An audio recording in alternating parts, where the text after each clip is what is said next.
have the final numbers on the Georgia runoff. The Atlanta Journal-Constitution actually dug deep to try to figure it out. The initial reports were about 500,000 people didn't show up in the runoff who showed up in the general, and more than half of those were Republican. Well, we know the final number. 752,000 Georgia voters who cast ballots in the presidential election did not show up again in the runoff 2 months later, according to an analysis by the Atlanta Journal-Constitution of recently released voting records.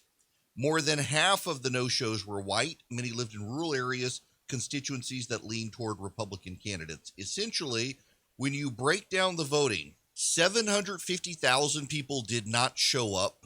More than 400,000 of those people were Republican. Republicans sabotaged themselves. I know voters who didn't show up in the runoff. They decided that it was stolen. You know, Marjorie Taylor Greene, it's not a coincidence that her district was hardest hit. Of the 400,000 Republicans who didn't show up, 100,000 of them came from Northwest Georgia. Now, I know Republicans who decided that they only wanted to go vote if Donald Trump was on the ballot. He wasn't on the ballot. They weren't going to go vote.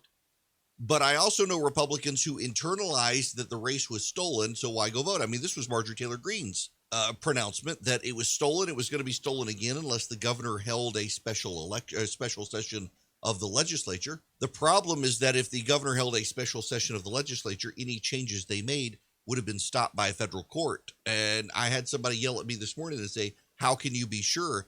I can be sure because they've done it every time this has happened. There is well-settled federal precedent and state court precedent, by the way, in Georgia with state elections. You can't have a special session between the general and the runoff and change the law. You can't change the rules. If you do, they don't apply until after the runoff. The state Supreme Court has said so, and the U.S. Supreme Court has said so. So it wouldn't have done any good, but it didn't matter because Brian Kemp didn't do it. A lot of people say, well, it's going to be stolen again. It's going to be stolen again.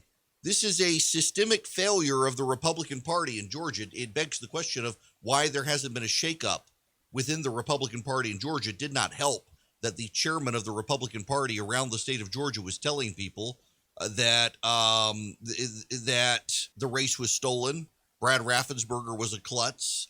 He worked with Stacey Abrams. The amount of nonsense spewed by not just the president, but the Republican Party itself in Georgia is unfortunate and cost us the United States Senate. It hurt two people, David Perdue and Kelly Loeffler. It hurt 350 million Americans who now have to suffer through John Ossoff and Raphael Warnock in the Senate. By the way, speaking of Ossoff, he's put an ad in the New York Times for a chief of staff. That's right, John Ossoff. Raphael Warnock already has his chief of staff. John Ossoff has put an ad in the New York Times looking for a chief of staff.